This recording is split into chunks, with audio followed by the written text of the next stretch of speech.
The stars had always seemed peaceful to Commander Sarah. She remembered being a little girl in Shanghai, lying on her grandmother's rooftop, counting the bright dots in the sky. Her grandmother would tell her stories about the moon goddess and the jade rabbit. Those were simpler times. Now, at 42 years old, Sarah stood on the bridge of the United Earth Defense Station Prometheus, watching those same stars through reinforced glass that could withstand a nuclear blast.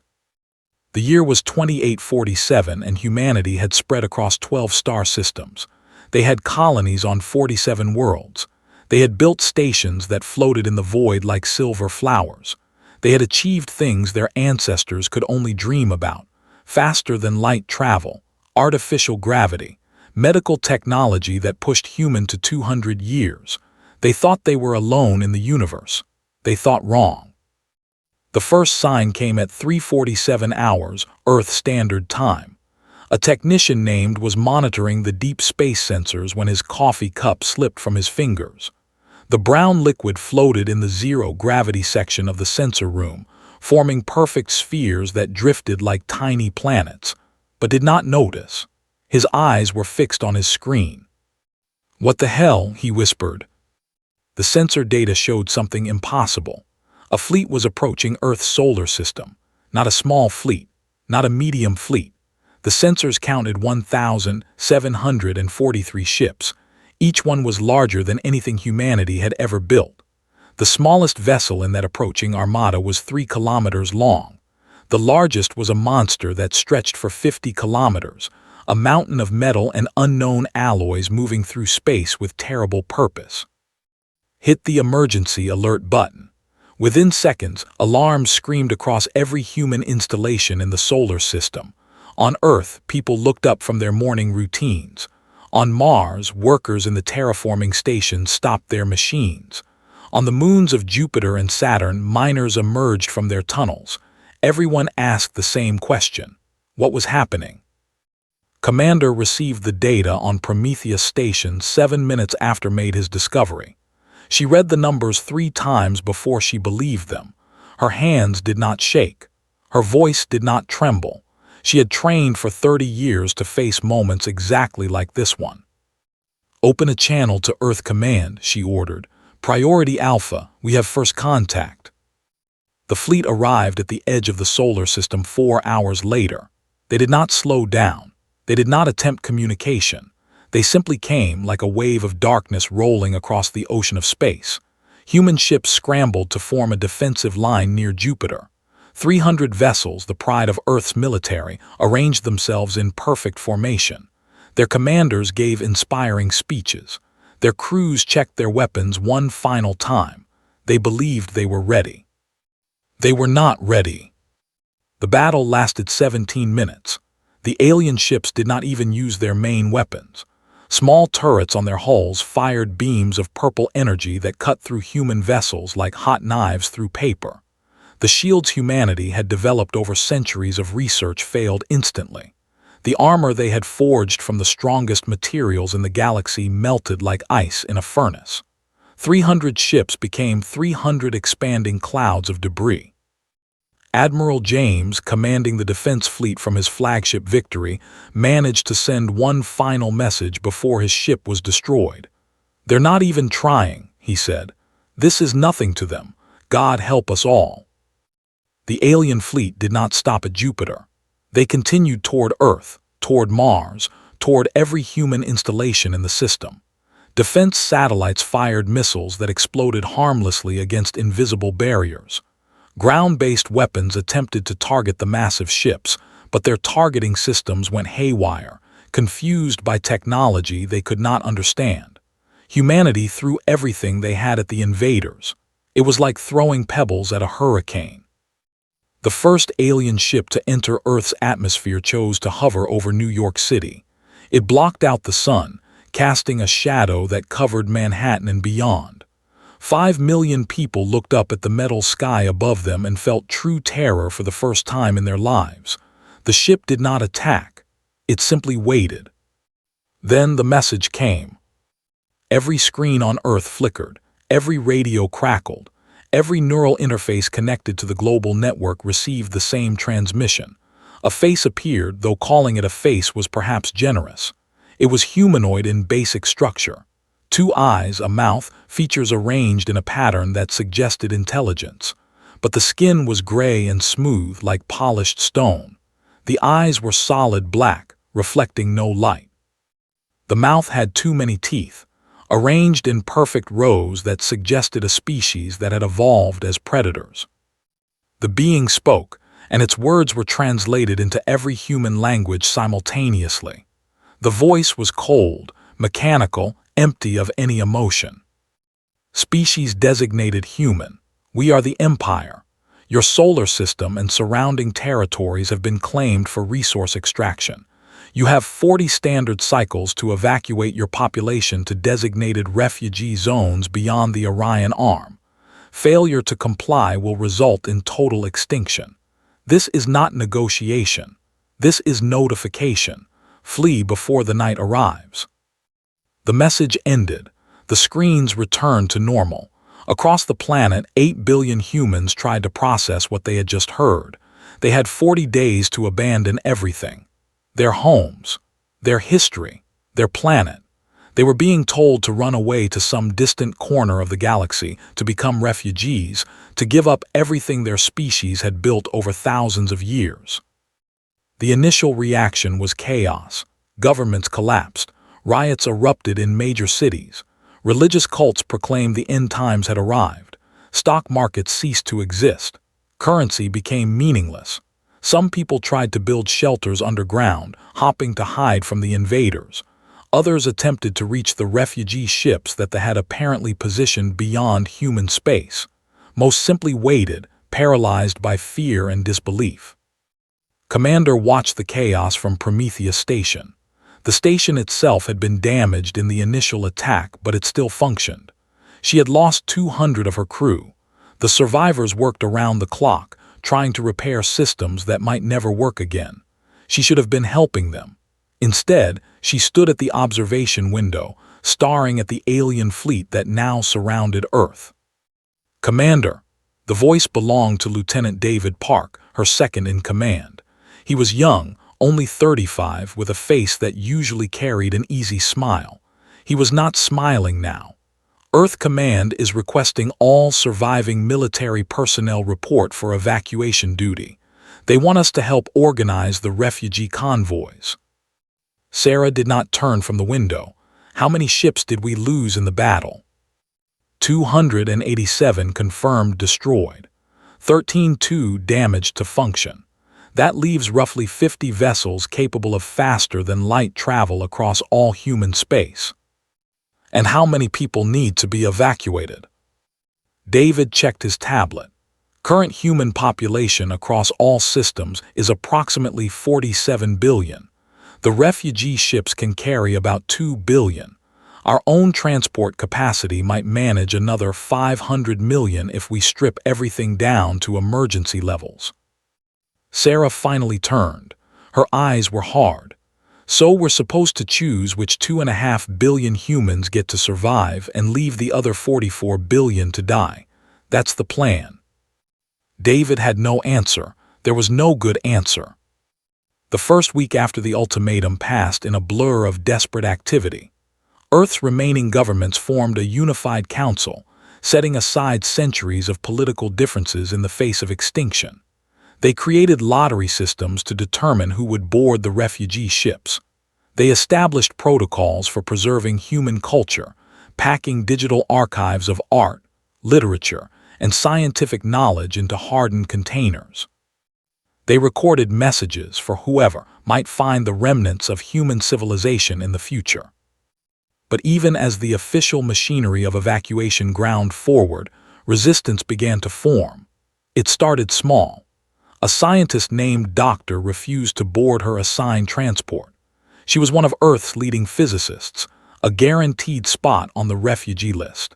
Instead of packing her belongings, she locked herself in her laboratory and began studying the fragments of technology that had been recovered from destroyed human ships.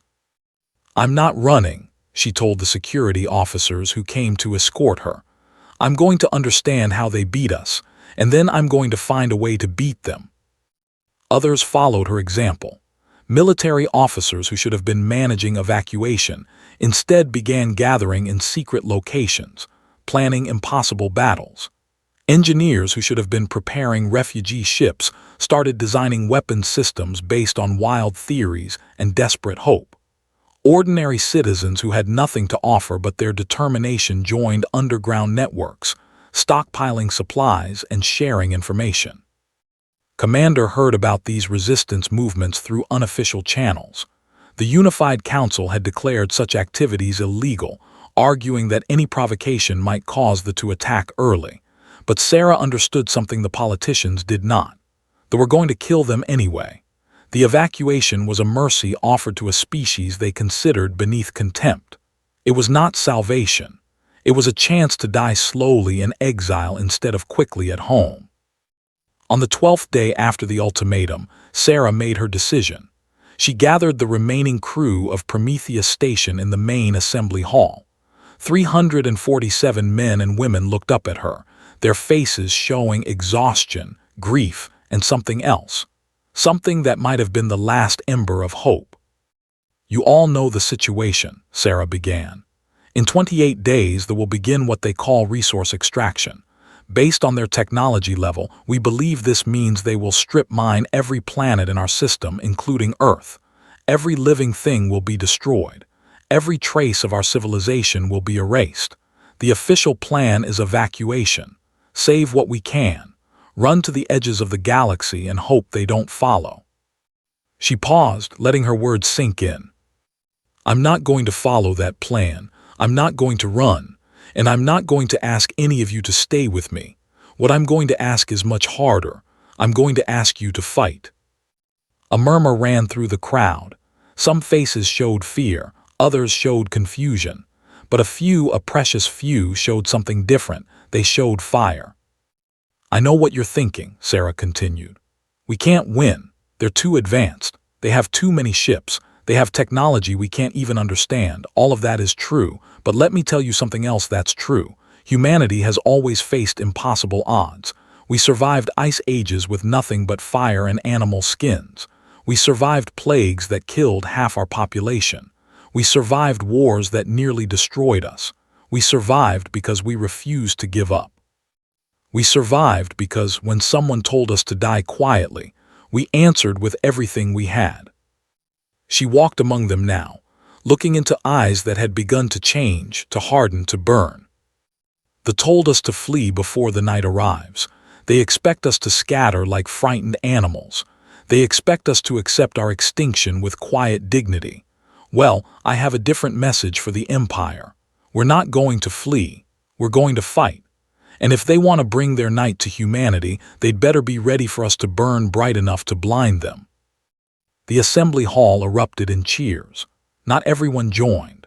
Some crew members remained silent, their faces showing doubt or fear, or simply the rational understanding that this was madness.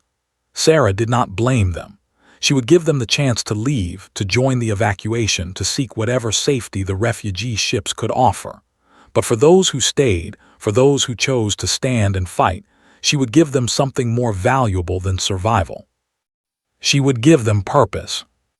Over the next 3 days, Commander transformed Prometheus Station from a wounded defense platform into the headquarters of the human resistance. She reached out to the underground networks forming across Earth and the colonies. She contacted Doctor and her team of renegade scientists.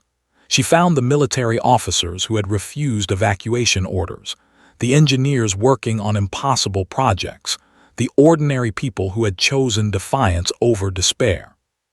A plan began to form. Not a plan for victory, not yet. A plan for survival. A plan for striking back. A plan that would show the Empire that humanity was not a species that went quietly into extinction. The first challenge was understanding the enemy. They had demonstrated overwhelming military superiority, but their behavior suggested certain patterns. They were methodical, precise, efficient. They had followed specific protocols in their attack and in their ultimatum. This suggested a rigid command structure, a society that valued order above flexibility. It was a weakness if it could be exploited. Doctor provided the second breakthrough. Working with fragments of technology, she discovered that their weapons and shields operated on principles of dimensional manipulation. They did not simply generate energy, they bent the fabric of space itself. Human technology could not match this capability, but it could, perhaps, disrupt it. Their shields work by creating a pocket dimension around their ships, explained during a secret briefing on Prometheus Station. Attacks pass through normal space but never reach the ship because the ship isn't entirely in normal space anymore. It's elegant, actually. Beautiful if you ignore what they're using it for. "Can we break it?" Sarah asked. Smiled. It was not a pleasant smile. "Maybe. Their dimensional anchors need to be perfectly calibrated. If we could introduce interference at the right frequency, we might force their ships back into normal space, at least temporarily." How do we generate this interference? That's the complicated part. We'd need to detonate a gravitational pulse at extremely close range, close enough that our ships would be destroyed in the process. Sarah nodded slowly. Suicide missions. Essentially, yes. We'd need pilots willing to fly directly at ships and detonate their drives at point-blank range. The explosion might, and I stress might, create enough dimensional disruption to drop their shields for a few seconds. A few seconds isn't enough to destroy ships that size. No, but it might be enough to hurt them, and more importantly, it would prove they can be hurt. Right now, they think they're invincible. They think we're beneath their notice. If we can make them bleed, even a little, everything changes. The plan was insane. It required volunteers to sacrifice their lives for a chance, not a certainty, but a chance, to damage enemy vessels. It required constructing weapons from theoretical physics and desperate engineering. It required perfect timing, absolute secrecy, and luck that bordered on divine intervention. Sarah approved it immediately. Recruitment for the strike force began in secret. Sarah expected to find a few dozen volunteers, people with nothing left to lose, people whose families had already died in the initial attack. Instead, she found thousands. They came from every corner of human space. Soldiers who had survived the massacre at Jupiter, pilots who had escaped destruction by sheer chance, civilians who had never held a weapon but refused to watch their species die without fighting back. Among the volunteers was a young woman named Maya Torres. She was 23 years old, born on Mars, trained as a shuttle pilot for the mining corporations. She had no military experience. She had no family left to mourn her. When she applied for the strike force, the recruitment officer asked her why she wanted to die. "I don't want to die," Maya answered. "I want to live. But if I can't live free, if I have to spend the rest of my existence running from these monsters, hiding in some corner of the galaxy, always afraid, always waiting for them to find us again, then that's not really living. That's just existing. And I'm not interested in just existing." The recruitment officer approved her application. Training began immediately. There was no time for the usual military protocols, the months of conditioning and education that turned civilians into soldiers. Instead, the volunteers received accelerated instruction in the specific tasks they would need to perform. Pilots learned to fly straight at targets that could vaporize them in seconds. Engineers learned to modify drive cores into gravitational bombs. Everyone learned to accept that they would probably not survive. While the strike force prepared, Doctor and her team worked around the clock to perfect the gravitational pulse technology. They faced countless setbacks. Equipment failed. Theories proved incorrect. 3 researchers died when an early prototype detonated unexpectedly. But they kept working, driven by the same desperate determination that drove the volunteers in their cramped training facilities. On the 25th day after the ultimatum, 5 days before the deadline, everything changed. A small vessel appeared at the edge of the solar system. It was not. The design was completely unknown, organic curves mixed with crystalline structures, like something grown rather than built. It broadcast a message on every frequency humanity used, requesting permission to approach Earth. Commander, now recognized as the de facto leader of the human resistance, made the decision to allow contact. The vessel descended through Earth's atmosphere and landed in what had once been Geneva, now an abandoned city emptied by evacuation. Sarah traveled from Prometheus Station to meet the visitors in person. The beings that emerged from the ship were unlike anything human, they stood nearly 3 meters tall, their bodies covered in shimmering scales that shifted color with their movements. They had 4 arms and no visible eyes, instead sporting a ridge of sensory organs across their foreheads that pulsed with soft light. They introduced themselves as representatives of the Harmony Collective, an alliance of species that had been watching the invasion with great interest. "We bring warning," the lead representative communicated through a translation device, "and perhaps hope, but first you must understand the truth of what you face." Sarah led them to a secure facility where the resistance leadership had gathered.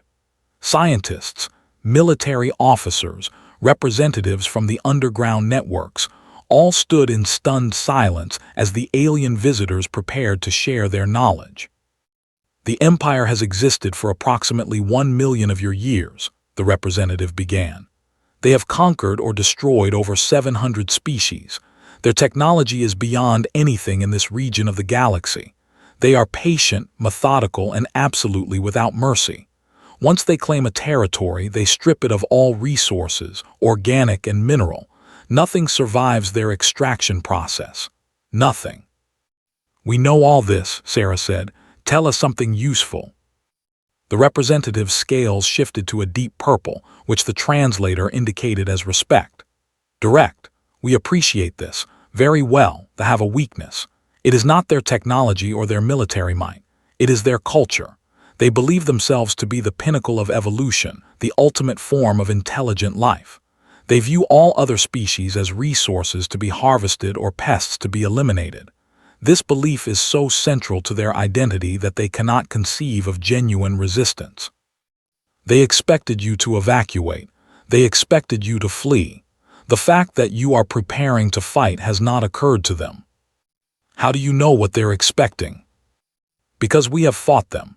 200,000 years ago, our species faced the same ultimatum you have received. We were given 40 cycles to evacuate. We refused. We fought. We lost. 98% of our population was destroyed, but the survivors escaped, and we have spent 200 preparing for the chance to fight again." The chamber fell silent. 200,000 years, 98% casualties, and they were still fighting. "Why are you here?" Sarah asked. "Why help us?" "Because you are doing something we have never seen. Every species they have conquered, including ourselves, chose to evacuate when the deadline passed. We fought only after they began their extraction when we had no other choice. You are choosing to fight before the deadline. You are choosing to strike first. This is unprecedented. This is remarkable. This is exactly what the Empire does not expect." The representative reached into a fold of its scales and a small crystal device. "We cannot fight alongside you. Our forces are too few, too far away, and too damaged by our own long war, but we can give you this. It contains information about technology, their military tactics, their social structures. It contains designs for weapons that might, with modification, work against their defenses. And it contains coordinates for other species who have suffered under rule. Species who might be willing to join a new resistance, if humanity can prove that fighting back is possible." Sarah took the crystal. It was warm in her hand, pulsing with stored data. "Thank you, but I have to ask, what is the night?" The representative's scales turned gray, a color the translator identified as grief mixed with fear. "The night is the final phase of extraction. When they have taken everything of value from a star system, they do not simply leave. They collapse the star itself, using the energy to power their dimensional drives for their next conquest. The night is the death of your sun, the permanent darkness that follows." The chamber erupted in horrified exclamations. Sarah remained silent, processing this new information. They were not just going to strip mine their planets, they were going to murder their star. The destruction would be absolute, final, irreversible. How long after the deadline before they begin extraction? She asked. Typically 3 to 4 cycles. They like to allow evacuees time to clear the area. They consider it polite. And how long before the night? Usually 40 to 50 cycles after extraction begins. Perhaps 60 if there is significant resistance. Sarah did the math. They had maybe 100 days before the sun died, maybe less if they managed to put up enough of a fight. Then we better make those days count, she said. The information from the Harmony Collective changed everything. Doctor and her team immediately began analyzing the weapons designs, finding ways to combine alien technology with human engineering. Military planners revised their strategies based on detailed knowledge of tactics. The strike force received new training protocols, new targeting information, new reasons to believe they might actually accomplish something. But perhaps the most important gift from the collective was hope. Not false hope, not the delusion that victory was certain, but realistic hope that resistance was meaningful. Other species had survived aggression. Other species were still fighting, 200,000 years after their defeat. The battle was not just about saving humanity. It was about proving to the galaxy that the Empire could be opposed. On the evening of the 28th day, Sarah gathered the full resistance leadership for a final briefing. The strike force was ready. The weapons were prepared. The volunteers had said goodbye to whatever remained of their families and friends. In 48 hours, they would launch the first counterattack against the Empire in recorded history. I'm not going to pretend this will work, Sarah said. I'm not going to promise victory or survival or anything else I can't guarantee. What I can promise is this. Whatever happens in the next few days, we will show the universe that humanity does not surrender. We will show that we are not prey. And we will give every other species suffering under their rule something they may have forgotten. We will give them hope. She looked around the room at the faces of those who had chosen to stand and fight. Scientists who had given up guaranteed survival to develop impossible weapons. Soldiers who had faced annihilation and come back for more. Civilians who had discovered courage they never knew they possessed. They were the best of humanity, not the strongest or the most powerful. The best. The Empire struck first, Sarah said. They told us to flee before the night arrives. Well, here's our answer. We're not fleeing. We're not running. We're going to meet their night with a dawn they never expected. And if we die in the attempt, we die as humans, free, defiant, unbroken. The room answered with a single voice, a roar that echoed through the station and out into the void where the fleet waited. Whatever came next, humanity would face it together, standing tall, looking at the stars their ancestors had always dreamed of touching. The stars that now held their doom. And perhaps, just perhaps, their salvation. The countdown clock on Prometheus Station showed 47 hours and 16 minutes. Maya Torres sat in the cockpit of her modified shuttle, running through the pre-flight checklist for the 100th time. Her hands were steady. Her breathing was calm. Inside, she was absolutely terrified, but fear had become a familiar companion over the past 3 weeks. She had learned to live with it, to work alongside it, to refuse to let it control her. Her shuttle had been redesigned from the ground up. The passenger compartment was gone, replaced by a massive gravitational pulse generator built according to specifications from the Harmony Collective. The life support system had been stripped to minimum requirements. The engines had been overclocked to provide maximum acceleration at the cost of burning out within minutes. Everything about the vessel was designed for a single purpose: get close to a ship and detonate. 37 other pilots sat in identical cockpits across the hidden resistance facilities scattered throughout human space. They were the tip of the spear, the first wave of an attack that would either prove humanity could fight back or demonstrate the hopelessness of resistance. Maya knew most of them by name now. She had trained with them, eaten with them, laughed and cried with them. In 47 hours, most of them would be dead. She pushed that thought aside and focused on her checklist. Commander watched the final preparations from the tactical center of Prometheus Station. Screens surrounded her, each showing different aspects of the operation: troop positions, ship locations, supply chains, communication networks. The resistance had grown far beyond her initial expectations. What had started as a few hundred determined souls had become a movement spanning all of human space. Millions of people were now involved, directly or indirectly, in the effort to fight back. As the Harmony Collective had predicted, showed no awareness of the brewing storm. Their fleet remained in a standard occupation pattern, ships distributed throughout the solar system to oversee the evacuation. They had not increased patrols. They had not sent scouts to monitor human activities. Why would they? In their entire million-year history, no species had ever struck first. No species had ever chosen to fight before the deadline. David Park approached with a tablet containing the latest intelligence reports. Evacuation numbers are in. Approximately 2.3 billion humans have boarded refugee vessels and departed for the designated zones. Another 400 million are en route to departure points. Sarah did not look away from her screens. And the rest? Approximately 44.3 billion have chosen to stay. Most couldn't get spots on the transports. Some refused to leave. A significant number have joined resistance cells throughout the colonies. We'll notice that evacuation has slowed. Possibly. Our cover story is that refugee ships are experiencing mechanical difficulties. They seem to be accepting it. Their cultural programming doesn't allow them to imagine we might be planning something. Sarah finally turned to face her second in command. Cultural programming. I still find it hard to believe a species that advanced can be so rigid in their thinking. The collective's data is consistent. They are biologically engineered for conformity. Their neural pathways are literally designed to accept hierarchical structure and reject independent thought. Individuals can be creative and adaptive within their roles, but the idea of changing those roles is impossible for them.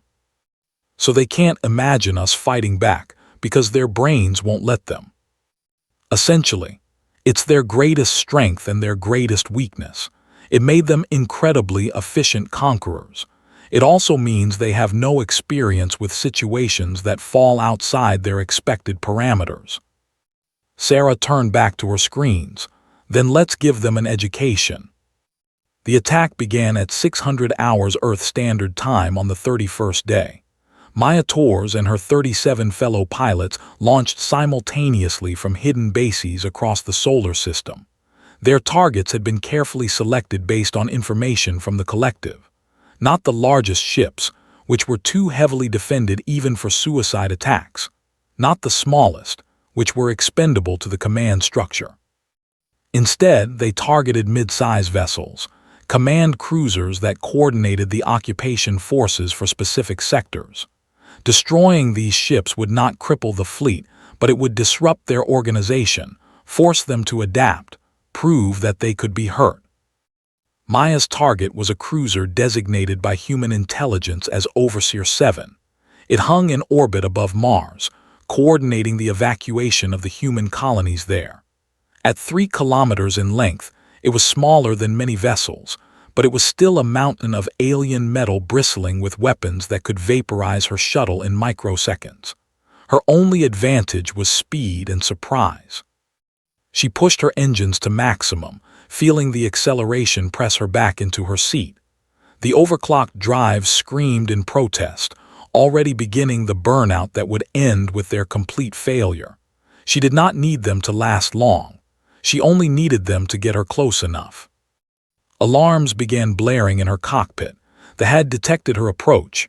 Energy beams reached out from the cruiser, probing the space around her shuttle with killing precision.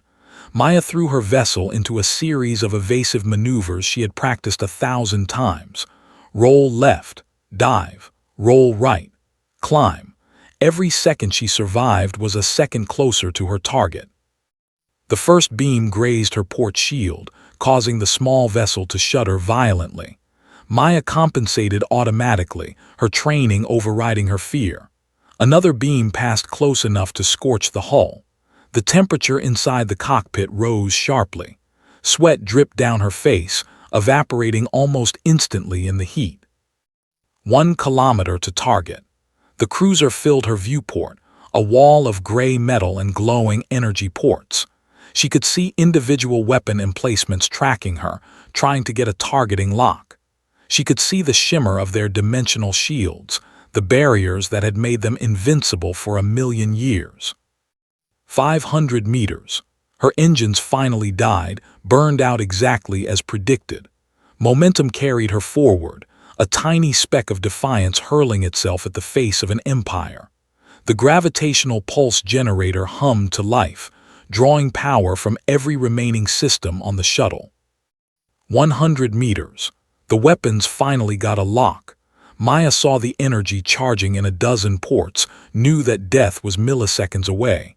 She did not close her eyes. She wanted to see it happen. "For Earth," she whispered and triggered the detonation. The gravitational pulse exploded outward in a sphere of distorted space. It was invisible to human eyes, but its effects were immediately apparent. The dimensional shields around Overseer 7 flickered, wavered, and collapsed.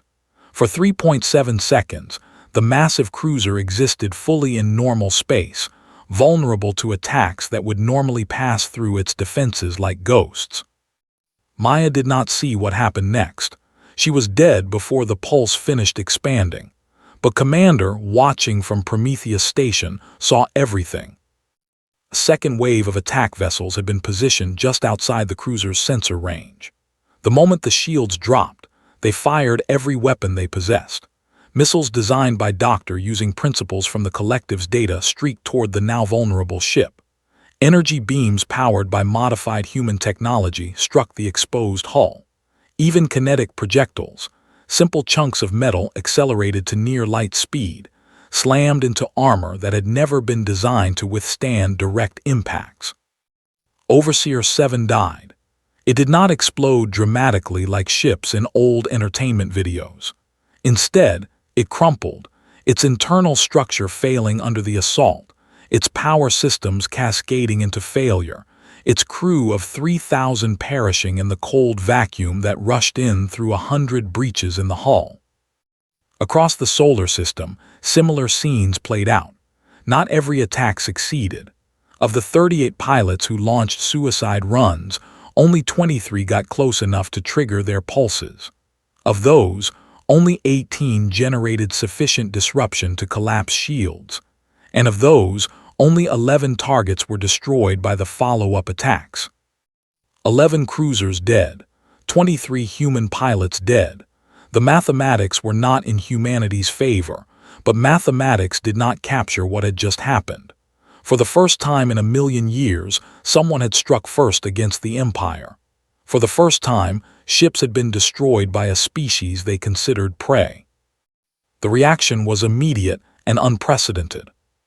The fleet froze. Ships that had been moving through their standard patrol patterns stopped in place. Communication traffic between vessels increased by a factor of 10,000. The rigid, efficient organization that had characterized their occupation descended into something that looked almost like confusion.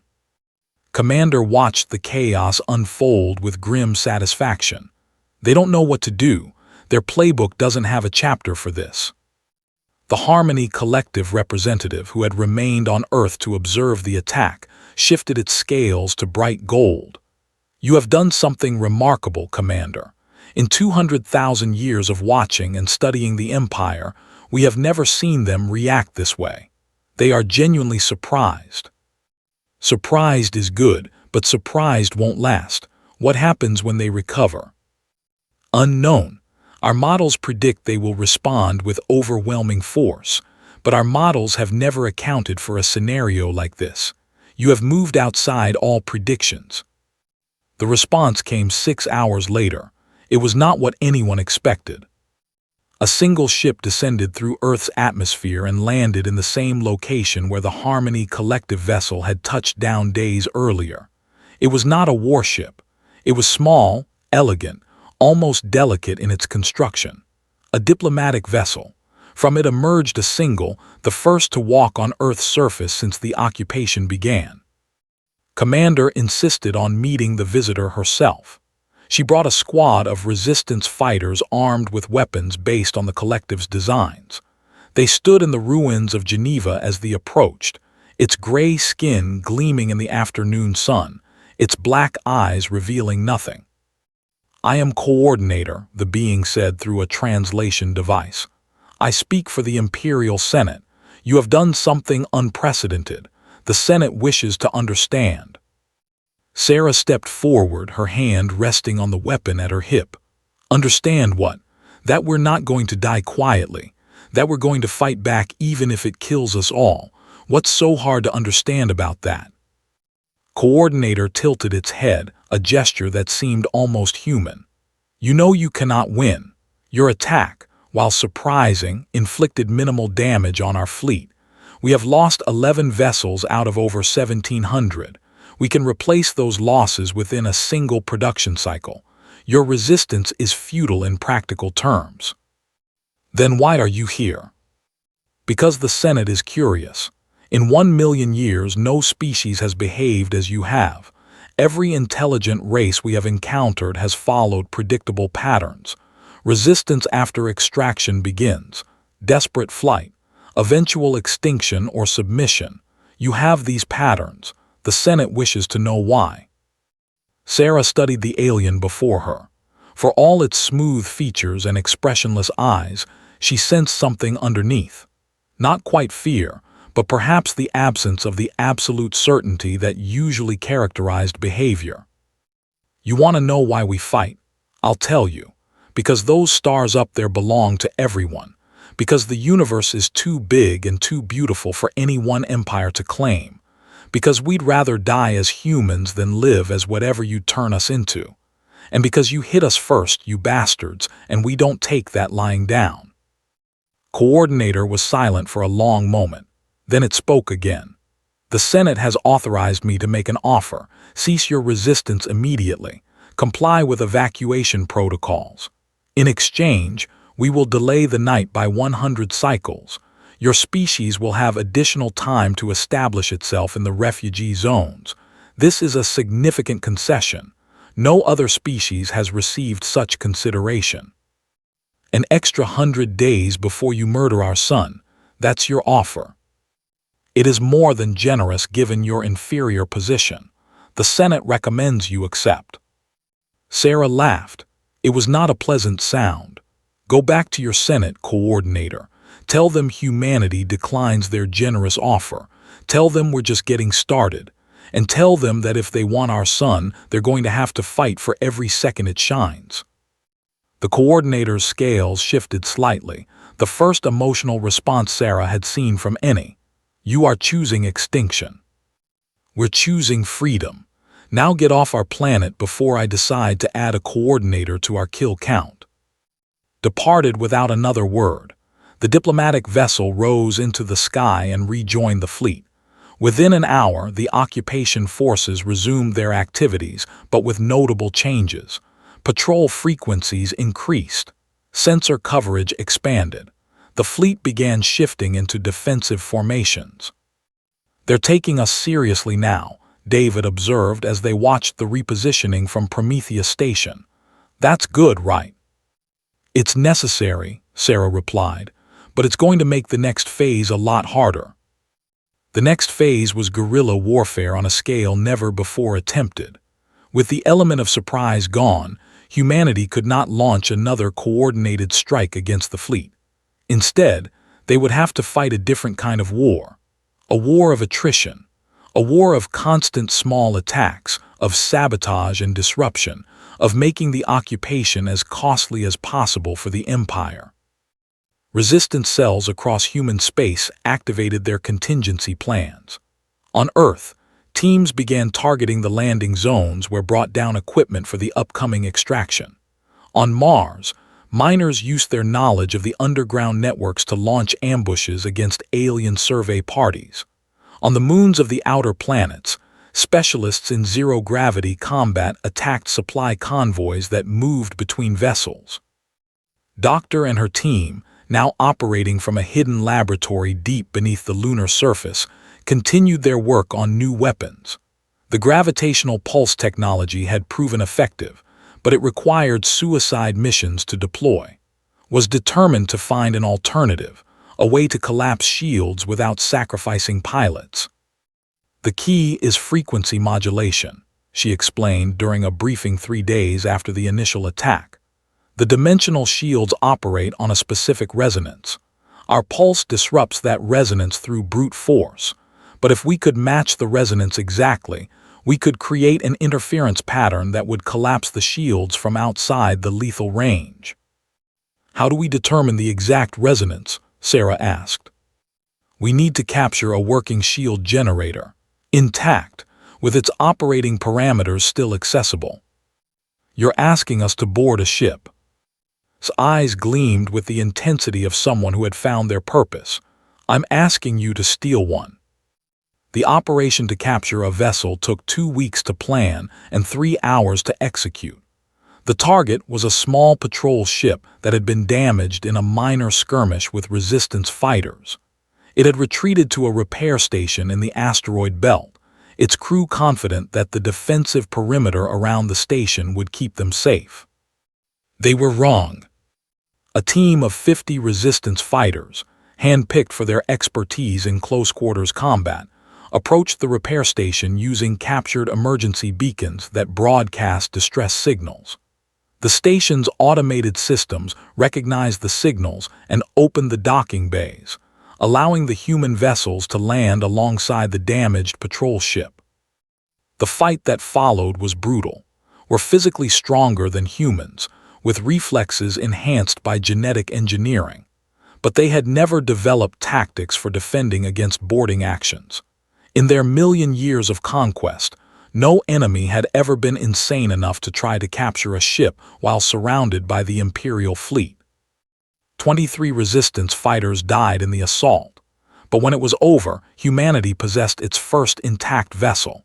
More importantly, they possessed working examples of every major system the Empire used: shield generators, weapon arrays, navigation computers, engine cores that manipulated dimensions in ways human physics could not yet explain.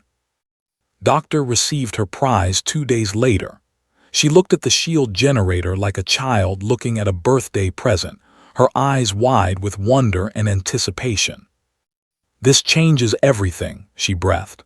With this, I can develop weapons that work at range, ships that can fight without destroying themselves, maybe even shields that can withstand their attacks. How long? Sarah asked. Months, maybe years if we want to perfect the technology. We don't have years. We have weeks before extraction begins, maybe 2 months before the night. Nodded slowly, then I'll work faster. While the scientists raced to unlock the secrets of technology, the Resistance continued its campaign of attrition. Every day brought new attacks, new disruptions, new casualties on both sides. They responded with increasing brutality. They destroyed resistance bases they managed to locate. They executed captured fighters without trial. They began using orbital weapons to obliterate any location suspected of harboring human rebels. The death toll mounted, thousands, then tens of thousands, then hundreds of thousands. Civilian populations that had nothing to do with the resistance died in reprisals. Cities that had been evacuated were destroyed anyway, the Empire making clear that there would be no safe places on worlds they claimed. Commander felt every death like a weight on her soul. She had started this. She had chosen to fight instead of flee. Every person who died in the Resistance, every civilian killed in retaliation was her responsibility. There were nights when she could not sleep, when she lay awake counting the dead, wondering if she had made the right choice. The answer came from an unexpected source. An old woman named Maria Santos requested an audience with the commander. She had been evacuated from her home in Brazil during the early stages of the occupation, but had escaped the refugee transport and made her way to one of the resistance camps on the moon.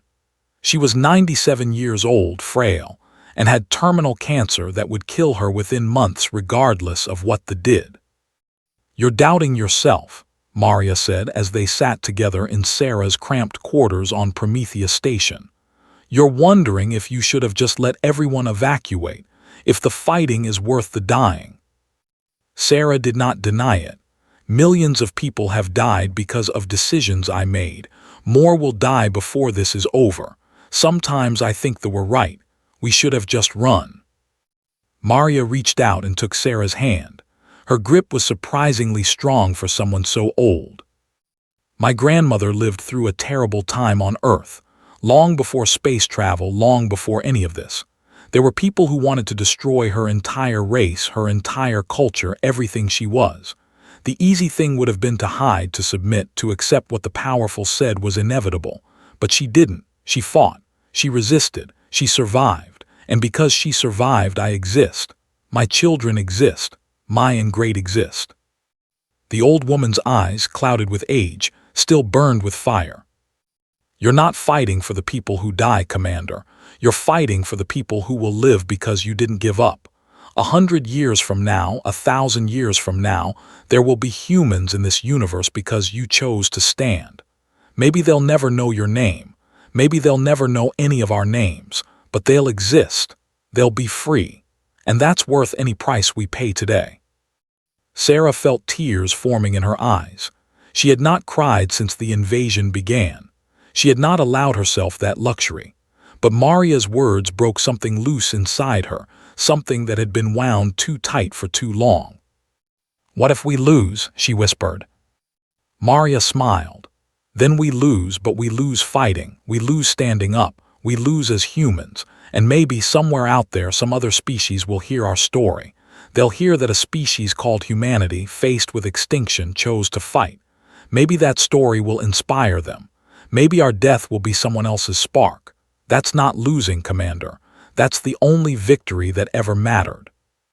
The conversation with Maria stayed with Sarah through the dark weeks that followed. She drew strength from the old woman's words as the situation grew increasingly desperate. They had adapted to resistance tactics, developing countermeasures that made attacks more difficult and more costly. Casualties among the fighters increased while their effectiveness decreased. Supply lines that had seemed secure were discovered and destroyed. Safe houses that had sheltered thousands were exposed and eliminated. Then, on the 53rd day since the invasion, Doctor made her breakthrough. "I've cracked it," she announced during an emergency briefing. "The shield resonance frequency. We can generate interference patterns using modified human technology. No suicide missions required. We can fight them at range and actually have a chance of winning." The room erupted in cheers. Sarah raised her hand for silence. "What do you need to deploy this?" "Time, resources, manufacturing capability. If we had access to major industrial facilities, I could have fleet-ready weapons within 2 weeks. But all our major facilities are either destroyed or under control." "Not all of them," David Park interjected. "The Ganymede shipyards are still operational. They've been running dark since the invasion, hidden in the ice beneath the surface. They haven't found them because they're not looking for facilities that deep." "The shipyards," Sarah repeated. "The place where we used to build colony ships. Can they manufacture weapons?" "They can manufacture anything. The question is whether we can get Doctor's designs there, and whether we can protect them long enough to produce enough weapons to make a difference." It was a massive gamble. Moving resources to Ganymede would require exposing supply routes that had been carefully hidden. The manufacturing process would generate energy signatures that might be detected by sensors, and even if they succeeded in producing the new weapons, they would need to distribute them to resistance ships throughout human space without being intercepted. Sarah made her decision in less than a minute. "Do it. Everything we have goes to Ganymede. Every ship, every resource, every person who can help. This is our chance.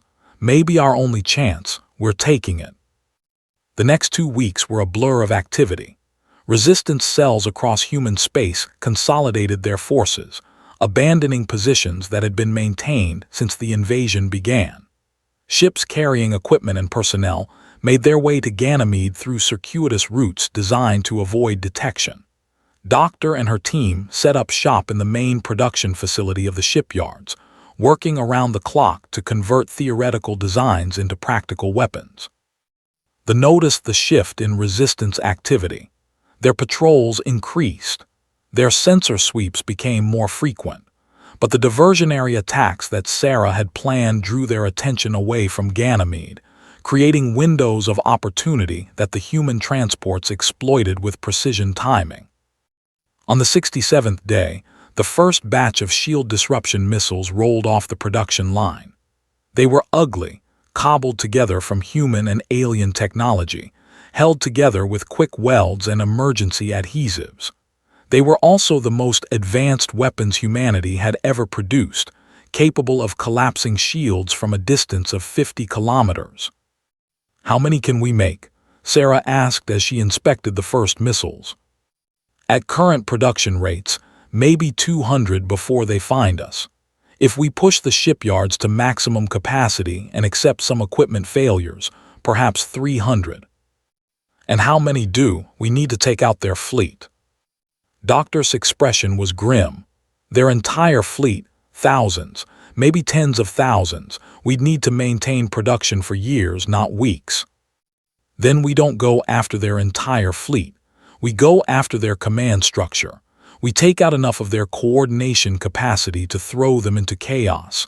Then we see what happens." The plan took shape over the next 3 days. Intelligence from the captured patrol ship had revealed the location of the command vessel, a massive station that served as the headquarters for the occupation. It was the most heavily defended position in human space, surrounded by hundreds of warships, protected by shields that made the cruisers they had destroyed look vulnerable by comparison. But it was also the key to everything. If they could destroy the command station, they would eliminate the central coordination that made the fleet so effective. Individual ship captains would be forced to make independent decisions, something their neurological programming made extremely difficult. The chaos might buy humanity enough time to produce more weapons, to build a real fleet, to turn the tide of the war.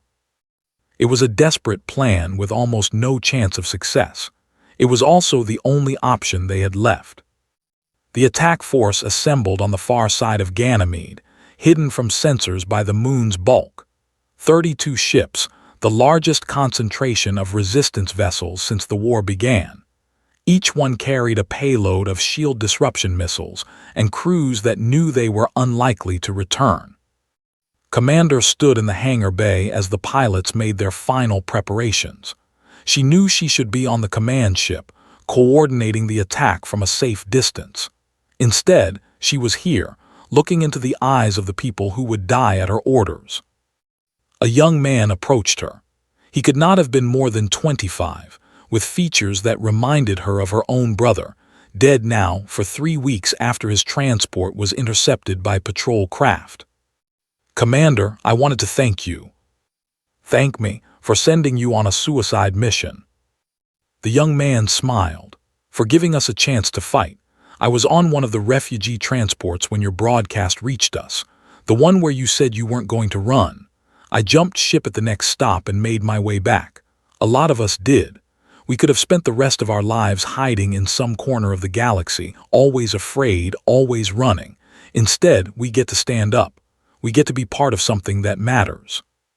Sarah felt her throat tighten. "What's your name, pilot?"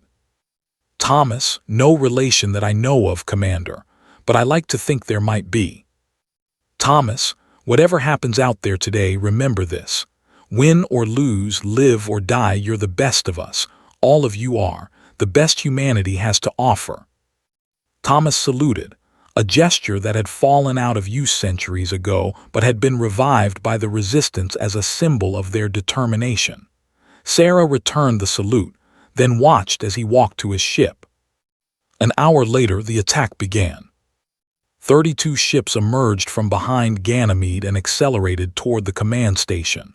Their approach was not subtle.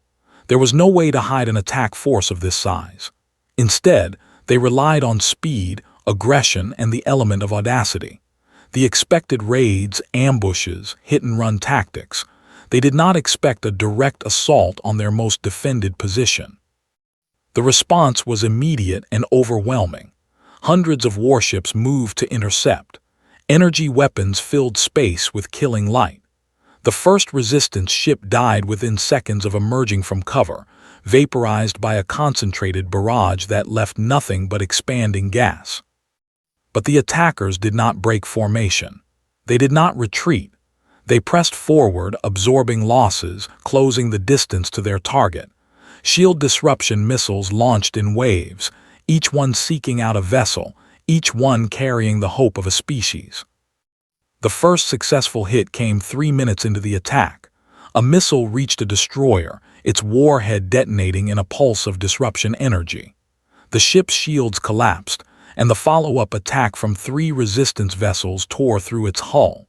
The destroyer listed, then exploded, taking out 2 nearby vessels in the blast. More hits followed. 1 ship died, then another, then 5 more. The resistance fleet was dying too, falling apart under the relentless assault, but they were taking the enemy with them. For the first time since the war began, they were losing ships faster than humans.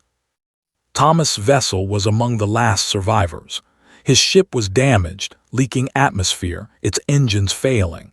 But he had 1 missile left, and the command station was within range. He triggered the launch, watching the weapon streak toward the massive structure that coordinated the Empire's conquest of humanity. The missile impacted the station's outer shield and detonated. The disruption wave spread across the structure, and the shields fell. For 7.3 seconds, the command station was vulnerable. It was enough. A final salvo from the surviving resistance ships struck the exposed station. Explosions rippled across its surface. Critical systems failed. Chain reactions spread through the massive structure. The command station, heart of the occupation, died in a burst of fire that lit up the sky of every human colony that could see it. Thomas did not see the destruction. His ship had been hit moments after his missile launch, its hull breached by weapons. He died believing he had failed, not knowing that his final shot had changed the course of human history. Of the 32 ships that began the attack, 3 survived to limp back to Ganymede. Commander waited in the hangar bay for their return, counting the empty spaces where the others should have been. 29 ships lost, over 400 pilots and crew dead. The cost had been terrible. But the command station was destroyed. The fleet was in chaos. And for the first time since the invasion began, humanity had won a major engagement against the Empire. Sarah stood at the observation window, watching the debris of the command station drift through space. The victory was hollow, purchased with blood and sacrifice she would carry for the rest of her life. But it was real. It proved that the could be beaten. "Commander," David's voice was quiet, respectful. "We're receiving transmissions from across human space. The news of the attack is spreading. Resistance cells are reporting increased recruitment. People who had given up hope are rejoining the fight. And the disorganized. Their fleet is pulling back to defensive positions. They're not attacking, not advancing, just waiting. Our analysts think they're waiting for orders, but with the command station gone, there's no one to give them." Sarah closed her eyes, feeling the weight of command settle more heavily on her shoulders. They had struck a mighty blow against the Empire. They had proven that resistance was possible. But the war was far from over. They still had overwhelming numbers. They still had technology humanity barely understood. And they still had the night, the ultimate weapon that would murder the sun and end everything. 53 days remained before the original deadline. Perhaps more, now that their enemy was in disarray. Time enough to build more weapons. Time enough to train more fighters. Time enough to take the war from desperate survival to something that just might, look like hope. "Send a message to all resistance cells," Sarah ordered. "Tell them the Empire is wounded. Tell them we're just getting started, and tell them to prepare for the next phase." "What is the next phase, Commander?" Sarah opened her eyes and looked out at the stars that had watched over humanity since its birth, the stars that they wanted to extinguish. "We stop playing defense, we take the fight to them, and we show the galaxy what happens when you pick a fight with the human race." The Empire had not experienced failure in 300,000 years. The last time they had faced meaningful resistance was during the conquest of the Harmony Collectives, and even that had been resolved within a standard decade. The destruction of their command station in human space was not merely a military setback. It was an impossibility made real, a violation of the natural order they had believed in for countless generations. The Imperial Senate met in emergency session on the capital world, a planet whose name translated roughly as First Light in human languages. 17 coordinators sat in a perfect circle, their gray faces showing the closest thing to distress their engineered emotions could produce. For the first time in their collective memory, they did not know what to do. "The humans have exceeded all predictions," Coordinator reported. The being who had visited Earth now served as the Senate's primary expert on the anomalous species. "Their technological advancement since our initial attack suggests unprecedented adaptability. They reverse-engineered our shield technology in less than one cycle. They developed weapons that exploit weaknesses we did not know existed.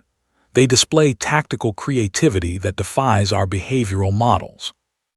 "How is this possible?" demanded another coordinator.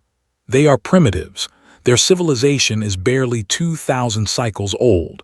Our empire has existed for 1,000,000 cycles. Our technology is perfected. Our strategies are optimal. How can they be defeating us?" Had no answer. The question itself was almost impossible to process. Neurology was designed for certainty, for hierarchy, for the absolute knowledge that the Empire was superior to all other forms of life.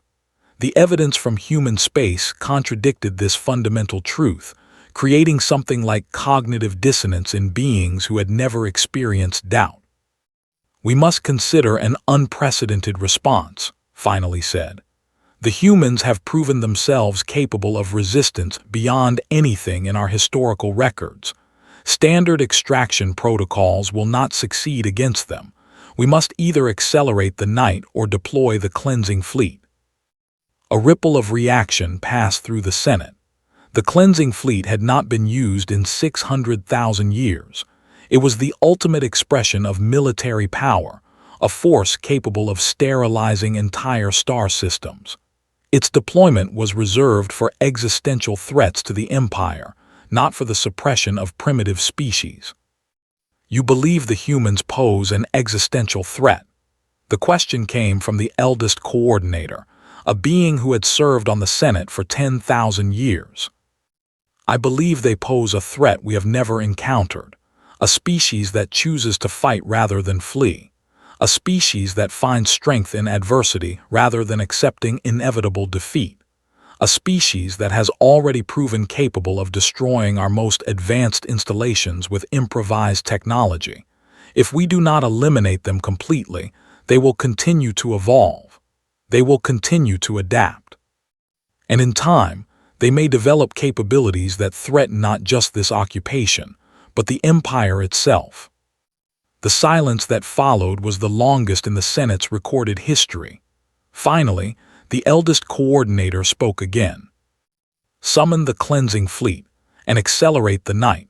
The humans will be erased from existence. Their worlds will be sterilized. Their star will be extinguished, and their memory will be forbidden throughout the Empire.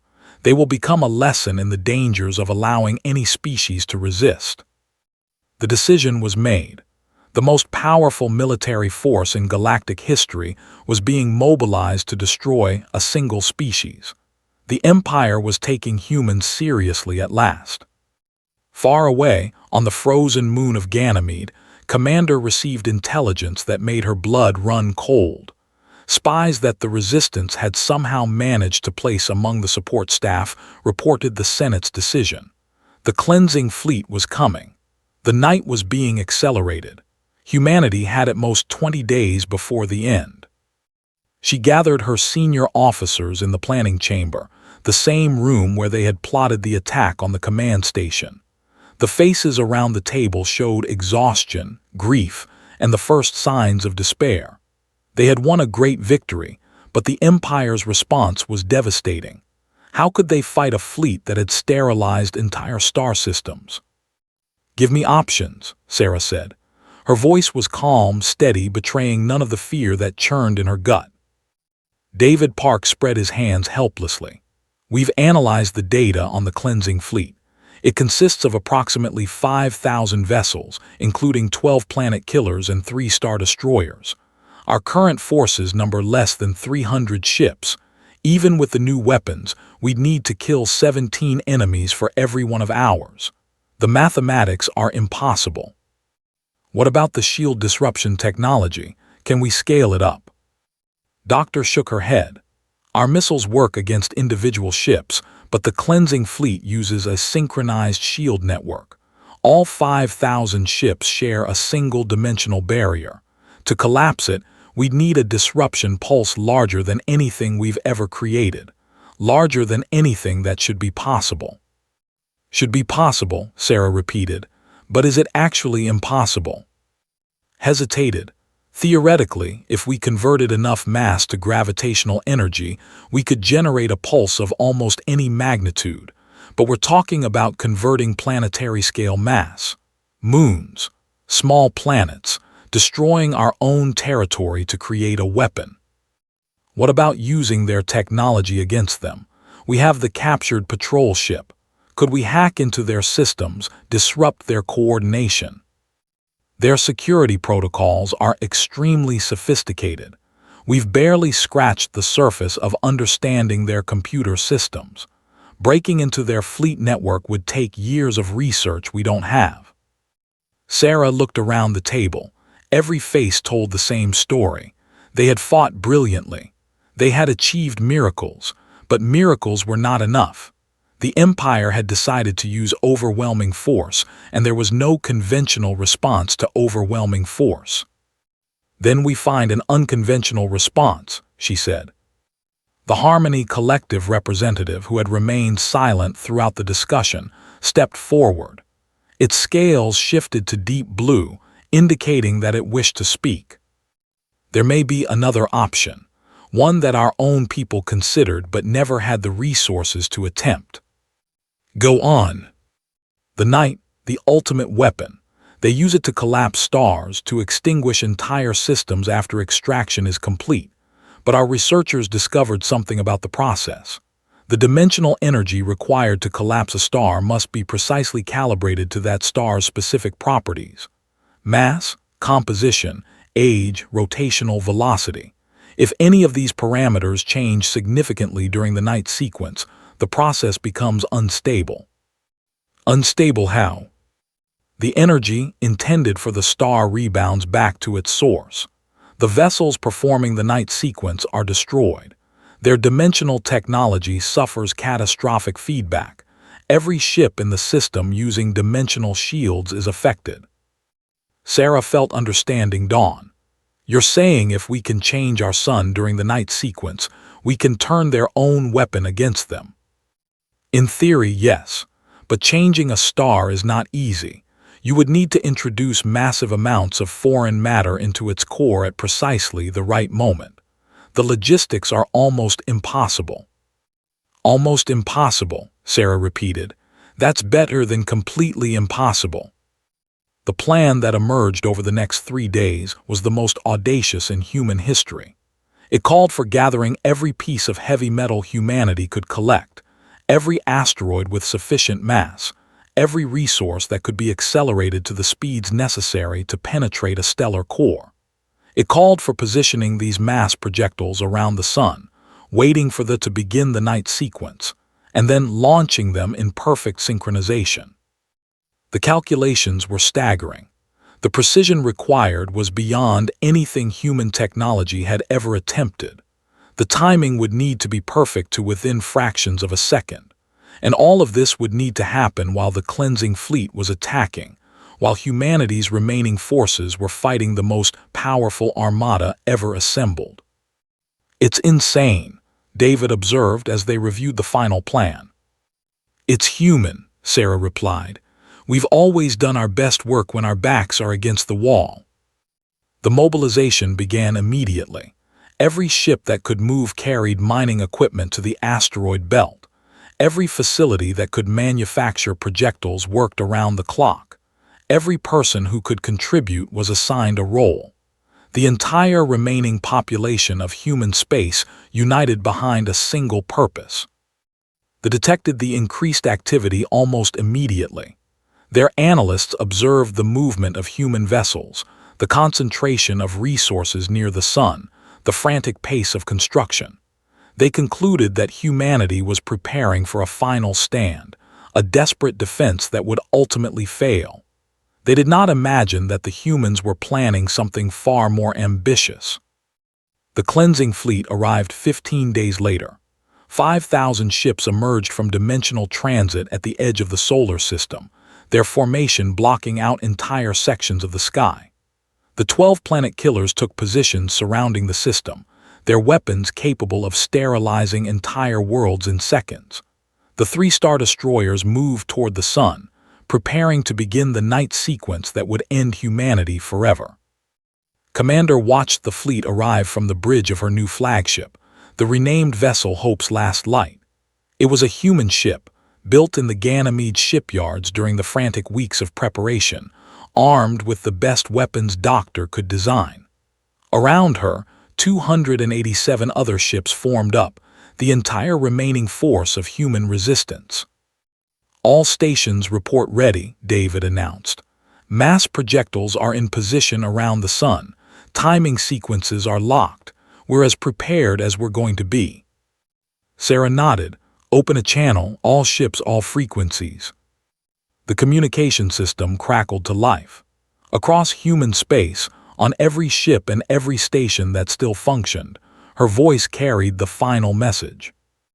"This is Commander Sarah. You all know what we're facing. You all know the odds. The Empire sent their cleansing fleet to erase us from existence. They want to kill our sun and watch our worlds freeze in eternal darkness. They think we're defeated. They think we're broken. They think we're ready to die." She paused, looking out at the massive fleet that filled her viewport. "They're wrong. We're not dying today.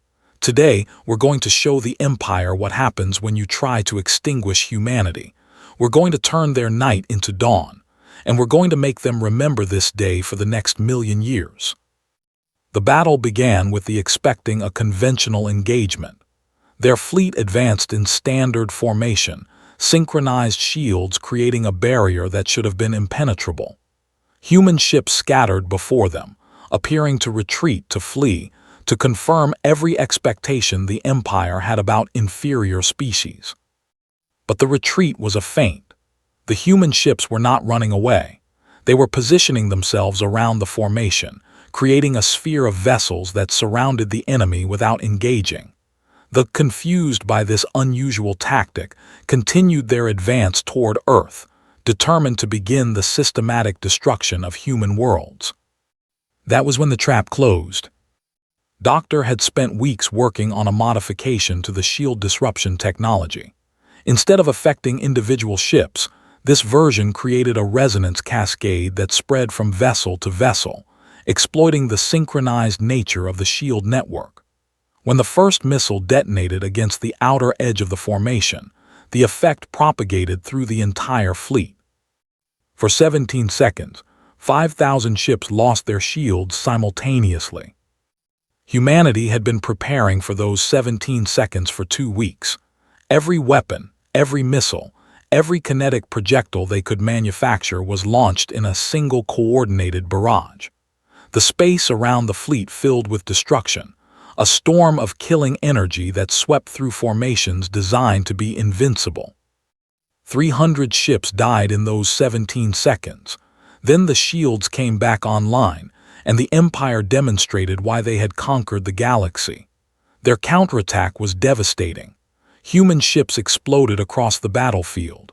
Hope's last light shuddered under impacts that would have destroyed it instantly before the war began. But the first blow had been struck. 300 ships, including one of the planet killers, were gone. The cleansing fleet, designed to be overwhelming, was now merely superior. The battle descended into chaos. Human ships, smaller and more maneuverable than their opponents, darted through the formation, launching missiles at point-blank range before retreating into the confusion. The trained for organized warfare against fleeing enemies struggled to adapt to an opponent that attacked from every direction. Hours passed. The death toll mounted on both sides. Commander directed the battle from her damaged bridge, her voice growing hoarse from constant orders, her uniform stained with blood from wounds she barely remembered receiving. Around her, crew members fell and were replaced by others who fell in turn. Then the Star Destroyers reached the sun. "Commander," David's voice cut through the noise of battle. "The night sequence is beginning. We have approximately 7 minutes before the collapse field reaches critical stability." Sarah looked at the tactical display. The mass projectiles were in position, but launching them required precise timing. Too early and they would adjust. Too late and the sequence would be complete. She needed to wait for the exact moment when the dimensional energy reached its peak, but before it locked into the sun's core.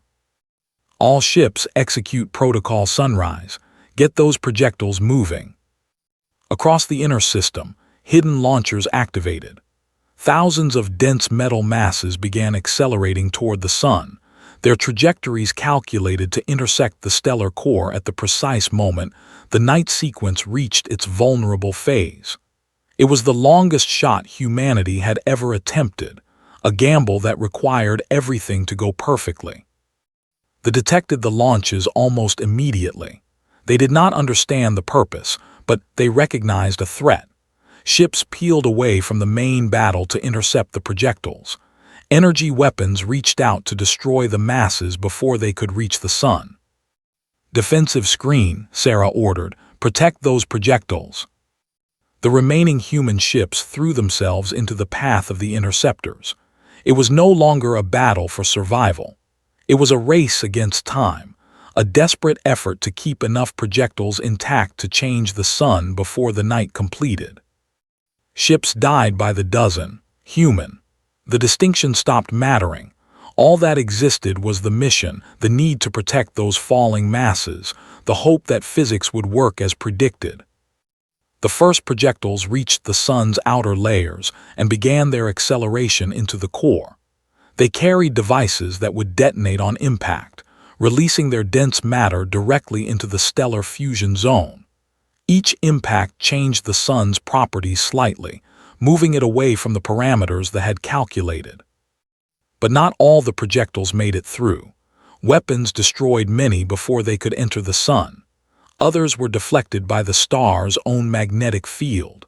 The carefully planned barrage became a scattered series of impacts, each one valuable but none guaranteed to be enough. "How many made it?" Sarah demanded. 63 confirmed impacts, 37 more probable. We're still tracking the remainder. "Is it enough?" Doctor's voice came over the communication channel, her tone uncertain for the first time Sarah could remember. "I don't know. We calculated we needed at least 100 impacts to shift the parameters sufficiently. We might have that. We might not." "What happens if we're short?" "Then the night sequence completes. The sun collapses and we all die." Sarah closed her eyes for a moment, feeling the weight of everything she had done, everyone she had led, every decision that had brought them to this moment. Then she opened them and looked at the tactical display. There were 12 projectiles still in flight, still heading toward the sun. 12 chances to make up the shortfall, and between them and their target, a wall of interceptors was closing in. All remaining ships, final assault, clear a path for those projectiles. The order was suicide. Everyone who heard it knew they would not survive, but they had known that since the day they chose to fight instead of flee. They had made their peace with death weeks or months ago. All that remained was to die well.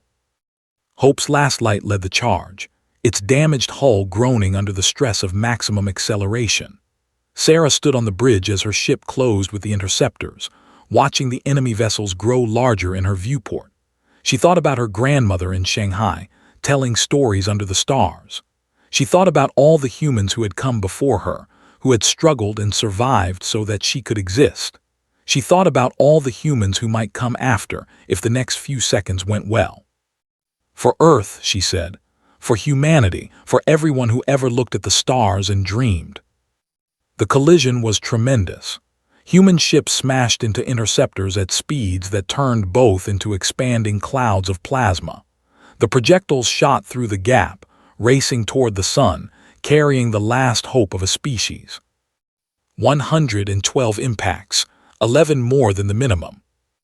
The sun changed. Its mass distribution shifted.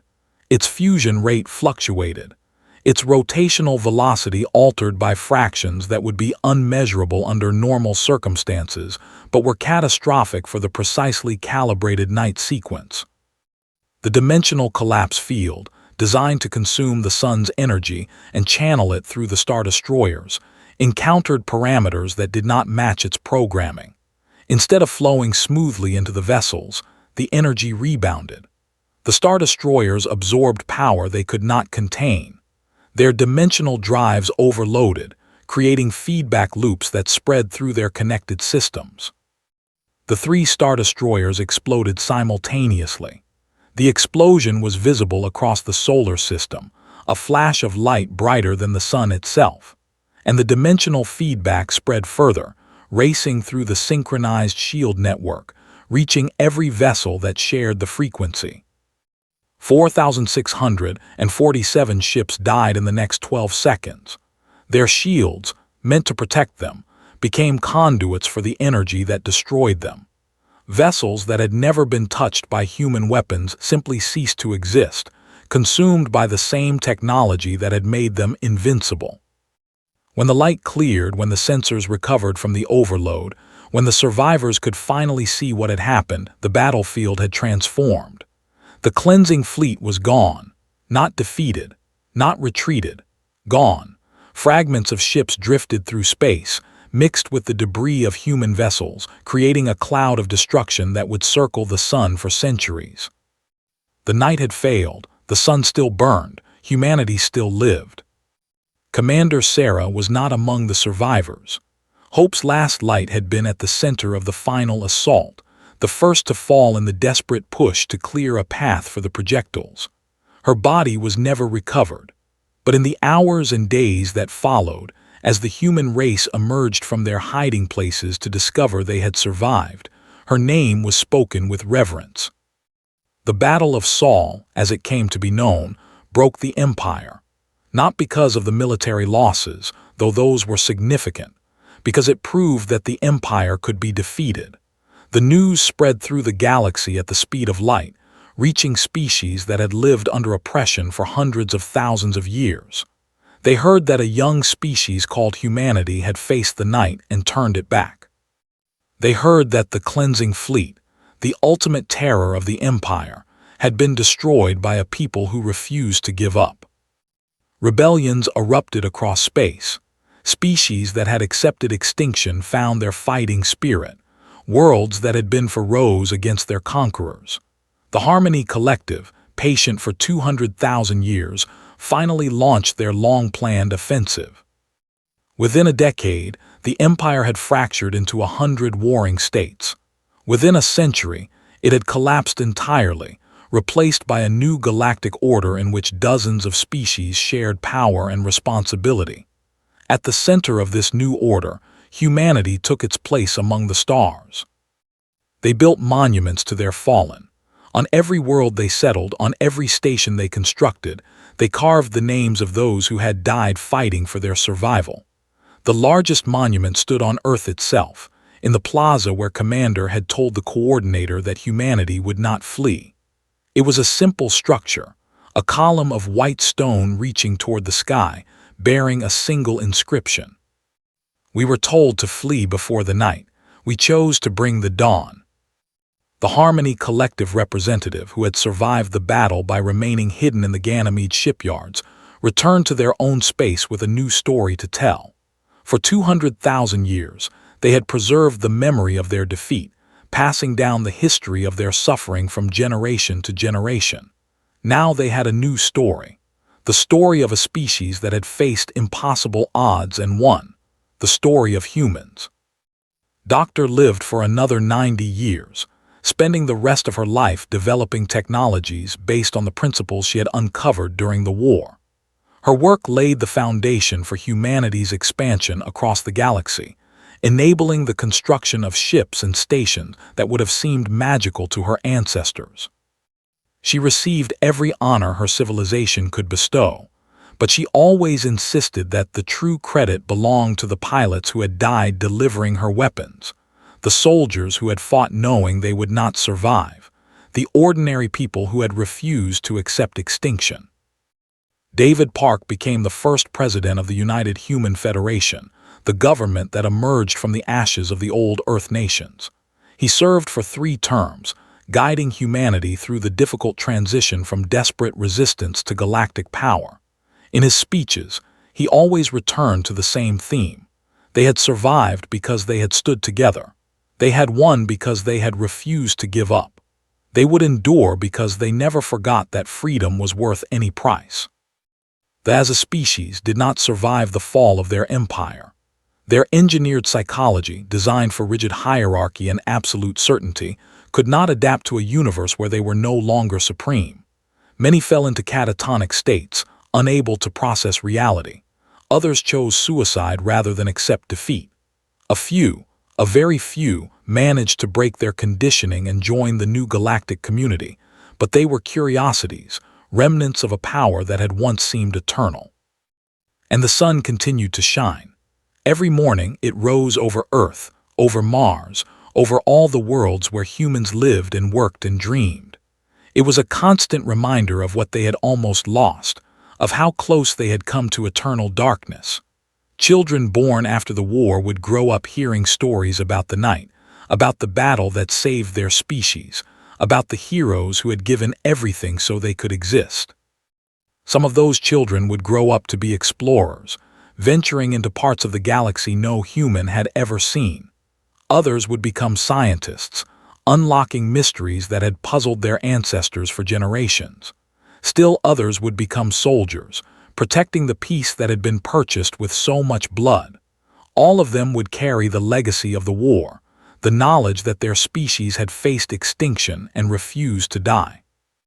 1,000 years after the Battle of Sol, humanity had spread across 1,000 star systems. They had built civilizations that would have seemed like magic to their ancestors. They had formed alliances with dozens of species, creating a network of friendship and cooperation that spanned the galaxy. They had become one of the great powers of their era, respected and sometimes feared, but always remembered. In the archives of every human world, in the databases of every ship and station, in the memories of every person who called themselves human, the story was preserved. The story of how the Empire struck first. The story of how humanity was told to flee before the night arrived, and the story of how they refused. They had been tested in fire and they had emerged stronger. They had faced darkness and they had brought the dawn. They had stood at the edge of extinction, looked into the void and said, "Not today." The stars still watched over them, the same stars that had inspired their ancestors to dream of flight, of exploration, of reaching beyond their small world to touch the infinite. Those stars had almost been taken from them. Now they belonged to humanity forever. And somewhere, in a dimension beyond normal space, in a realm where the spirits of the fallen might linger, Sarah smiled. She had given everything for her species. She had died so they could live. And watching them spread across the galaxy, watching them become something greater than she had ever imagined, she knew it had been worth it. Every moment of pain, every impossible decision, every life sacrificed in the desperate battle for survival, it had all led to this. A species that had been condemned to extinction, now blazing across the stars like a fire that would never be extinguished. The Empire had struck first, humanity had struck last. And the night never came.